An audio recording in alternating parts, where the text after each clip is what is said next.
Your company needs 3 different types of processes. And I see this happen so often in small companies where we really focus on the standard operating procedures, the how. It's really often that the when and the why are overlooked. I work with companies all the time who have fantastic documentation, who have really worked together to create an incredible internal knowledge base. What happens is that thing collects dust because nobody understands when to deploy certain elements and why they are deploying certain elements. So what I'm gonna do in this video is break down the 3 levels or the 3 different types of processes that you need to have in your business in order to create a really comprehensive, really collaborative, and actually usable knowledge base inside of your company. If you guys don't know me, I'm Allison Caffrey. I'm the founder of Operations Agency, and over the last 7 years, I have worked one-on-one with digital agency owners and various types of different companies to really create operational transparency behind the scenes. I find that it helps companies scale faster with less friction,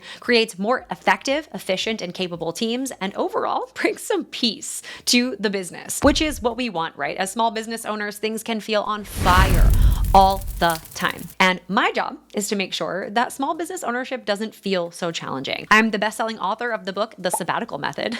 And the biggest thing that I try to help founders with is to create a sustainable business that can return them back to the things that they love doing, the things that they started their business to do, the things that they want to do with their family, the ways that they want to live their life and support their community. Business ownership, it's hard. I'm not going to say it's not, but it can be simplified and you can run a business like a well-oiled machine. It just takes some discipline and it takes the right strategy to get there. Today, what I'd love to talk about is making sure that your processes are really dialed in and include the 3 levels that I actually tell my clients to do all the time. And it does make a really big difference for them because oftentimes when we ask our team to do something and we hand them a standard operating procedure, the why and the when kind of gets lost in the sauce. We say, oh great, I understand how to do this thing, but the when and the why then still is managed by the founder, right? We're still bird dogging our people. We're still jumping into Slack and we're still setting up meetings to micromanage our people, which is not what we want, right? A micromanaged team is not an effective and capable team.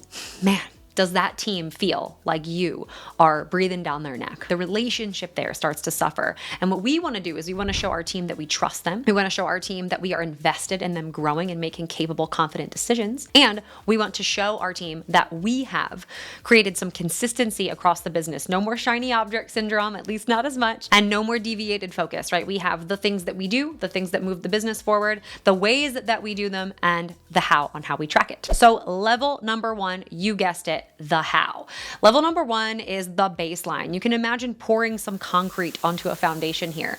This is going to be the easiest way for you to get out of the day-to-day of your business. You document what you do and how you do it, and it's going to be so incredible for bringing on new team members, up-leveling the ones that you currently have, and giving them an acumen and an understanding on how to generate results inside of the business, right? You can start to delegate and build that muscle, and it really does unlock a lot of doors. And I always say to begin there, especially if you have a small team, especially if this is a founder-led company. What you want to do is you want to say, great, I started this business because I am amazing at web development. And what I'm going to do is create all the standard operating procedures for how we approach web design at my agency. I know that operations sometimes sounds very unsexy, and I acknowledge that, but they provide such sexy results. When you can delegate something and confidently hand it off to a team member, and it comes back to you, even if it's not 100% done the way that you would want to do it, it's still incredibly impactful to receive something back that you didn't have to start from scratch. And honestly, I see some folks become a little bit addicted to this.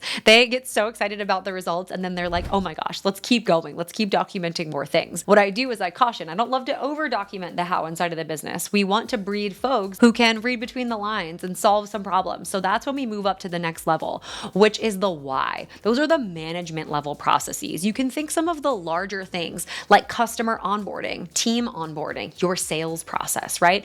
Multiple moving pieces, maybe multiple hands, definitely maybe a dozen SOPs. So what you want to do is make sure that when is happening, right? It's usually a high level overview, right? Your sales process process takes 2 weeks time, right? You have an initial consult, and then maybe you do like a little bit of a proposal, and then you present that to the client, then they digest, and then you kind of put a project plan together, then they sign their agreement, they pay their first invoice, and we're off to the races. That big lengthy process is a lot of the when. We need to understand the how, of course, right? That's the foundation that we laid with our concrete. Now we're in a position to say, okay, should we put the scaffolding, the roof on before we've done some of the load bearing beams, right? If we're building a house, we don't want to do that. We don't want to get the roof delivered before we've been able to really jump in and put those initial kind of structures in place. That's why it's so huge. And I find project management is one of the biggest leaders in that, right? So project management, making sure that we've got all the moving pieces identified in the sequence that need to be identified. And that's your management process, right? It's very time bound. It really answers that question. When do we deploy these specific elements? And even who is really responsible for or accountable for some of those things. So once you have those 2 layers of your process really dialed in, the third and often most slippery is your strategic process. I have heard this referred to as your intellectual property or your proprietary process. It is the strategic way that you approach accounts, and it's really unique to your company. I find too that when we start to try to create a strategic process without having gone through the other 2 levels, it becomes really, really challenging to truthfully identify what is our strategic approach to how we do this and why we do this and when we do this, right? I often find that creating a success path or a proprietary process for your internal team doesn't only just help the way that you operate behind the scenes, it helps you actually position that out to your client to say, hey, listen, this isn't our first rodeo. We've done this a bunch of times, and we even created a proprietary process around it. And this is one of the best ways that you can position in sales conversations, on your website, in your marketing. It can guide the content that you create for your team and the content that you create for your marketing and for your, middle of funnel sales conversations, all those things.